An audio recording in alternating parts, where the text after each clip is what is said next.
રાજકોટના સાપર વેરાવળ વિસ્તારમાં સાડુભાઈને બાલ્કનીમાંથી ફેંકીને હત્યા કરી નાખી। થોડાક સમય માટેનો ગુસ્સો એ હદે સવાર થયો કે આ ઘટના હત્યામાં પરિણમી ને આ ઘટના બાદ હત્યા કરનાર અમરેન્દ્રસિંહની પોલીસે ધરપકડ કરી છે ને આ ઘટનાનો પડદો ઉચક્યો છે। શું સમગ્ર મામલો છે, વિગતે વાત કરીએ।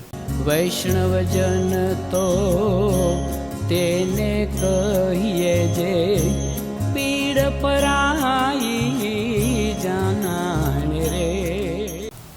દર્શક મિત્રો, નવજીવન ન્યૂઝમાં આપનું સ્વાગત છે। આજે સ્વતંત્ર દિવસની સૌ કોઈ ભારતીય વાસીઓને નવજીવન ન્યૂઝ તરફથી ખૂબ ખૂબ શુભેચ્છાઓ। વાત કરીએ રાજકોટના સાપર વેરાવળ પોલીસ સ્ટેશન હદ વિસ્તારમાં એક હત્યાના બનાવથી સનસનાટી મચી ગઈ છે। હવે આ હત્યા પાછળનું કારણ એવું છે કે બે સાડુભાઈઓ વચ્ચે ઝઘડો થયો ને જેમાં એક સાડુભાઈએ બીજા સાડુભાઈને અગાસી પરથી ફેંકી દીધો ને આ ઘટનામાં ગંભીર ઇજા પહોંચતા એક વ્યક્તિનું મોત નીપજ્યું।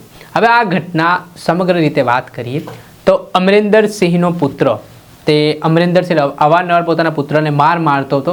તેના કારણે તે સાપર વેરાવળમાં બ્રિજ વિહારી સિંહ નામના જે મૃતક છે તેમના ત્યાં આ છોકરો છે તે રહેવા માટે માસાના ત્યાં જતો રહ્યો હતો ને આને લઈને અમરેન્દ્રસિંહ પોતાના પુત્રને લેવા માટે ત્યાં આવે છે, પરંતુ તે છોકરાને અવારનવાર મારતો હોવાથી બ્રિજ વિહારી સિંહ કહે છે કે તું એને માર કરે છે એટલે હું તને છોકરો નહીં આપું ને આને લઈને વિવાદ થાય છે, બોલાચાલી થાય છે, ઝપાઝપી સુધી વાત પહોંચી જાય છે ને આટલેથી ન અટકતા અમરેન્દ્રસિંહને આવે છે જબરજસ્ત ગુસ્સો અને તે જે અગાસી પર બંને ઊભા હતા તે દરમિયાન સીધો તે બ્રિજ વિહારી સિંહને ધક્કો મારીને ફેંકી દે છે અને આ ઘટનામાં બેમાનથી જમીન પર પટકાતા અમરેન્દ્રસિંહને ગંભીર ઇજાઓ પહોંચી હતી। તેમને તાત્કાલિક સારવાર માટે રાજકોટ ગ્રામ્યની હોસ્પિટલ ખસેડવામાં આવ્યું હતું, જોકે વધુ પ્રમાણમાં ઈજાના કારણે તેમનું મૃત્યુ નીપજ્યું।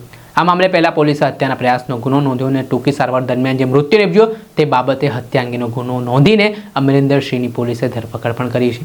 આ મામલે શું કહી રહ્યા છે રાજકોટ ગ્રામ્યના એસપી વિજયસિંહ ગુર્જર, કઈ રીતની કાર્યવાહી પોલીસ દ્વારા કરવામાં આવી છે તે સાંભળો।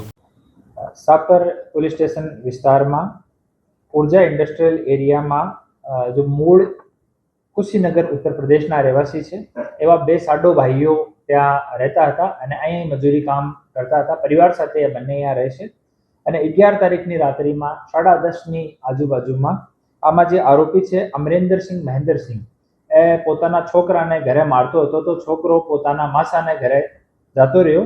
ત્યાં લેવા માટે આ અમરેન્દ્રસિંહ પાછળ ગયો ને ઉપર જઈને આ બાબતમાં કે ભાઈ અમારા છોકરાને લઈને જવાનો છે, આ બાબતમાં બંને સાડુ અને સાળી સાથે ઝઘડો કર્યો।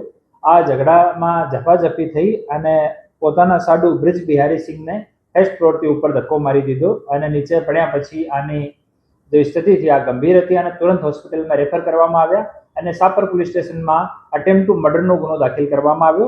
હોસ્પિટલમાં ઇલાજ દરમિયાન એની ડેથ થઈ ગઈ અને આ અટેમ્પ્ટ ટુ મર્ડરથી કલમ ઉમેરીને 302નો ગુનો જો 103 BNS નો ગુનો છે એ દાખલ કરવામાં આવ્યો છે।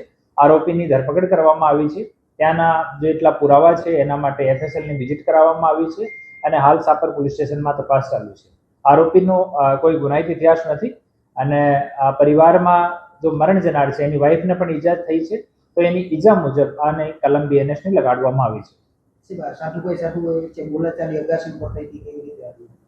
આ પોતાના દીકરાના લઈને આ જો આરોપી છે એનો દીકરો ત્યાં આવી ગયો એના ઝઘડાથી પરેશાન થઈને અને દીકરાને લઈ જવા માંગતો હતો અને સાડુ અને સાળી એને ના પાડતા હતા। આ બાબતમાં ઝપાઝપી થઈને આ એગ્રેસિવ થઈને ઈંટથી આ બંનેને માર્યા અને પછી સાડુભાઈને ધક્કો મારી દીધો અને નીચે પડતા જ એની મોત થઈ ગઈ। મૃતક અને આરોપી કેટલા સમયથી અહીંયા રહેતા હતા અને મૂળ ક્યાંના વતની છે, શું?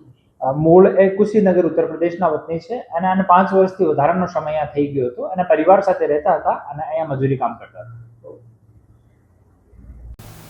જે આપણે સાંભળ્યા હતા રાજકોટ ગ્રામ્યના એસપી વિજયસિંહ ગુર્જર, તેમના સમગ્ર ઘટનાને લઈને માહિતી આપી છે ને હાલ જે આરોપી છે તેને દબોચીને હવે કાયદેસરની કાર્યવાહી હાથ ધરી છે। દર્શક મિત્રો, આવા જ નવા વિડીયો સાથે આપણે માહિતગાર કરતા રહીશું, પડે અપડેટો આપના સુધી પહોંચાડતા રહીશું। એટલે તમારી નવજીવન ન્યૂઝ જોતા રહો, લાઇક કરો અને વધુમાં વધુ શેર કરો, જેના કારણે તમને નવા અપડેટો મળે।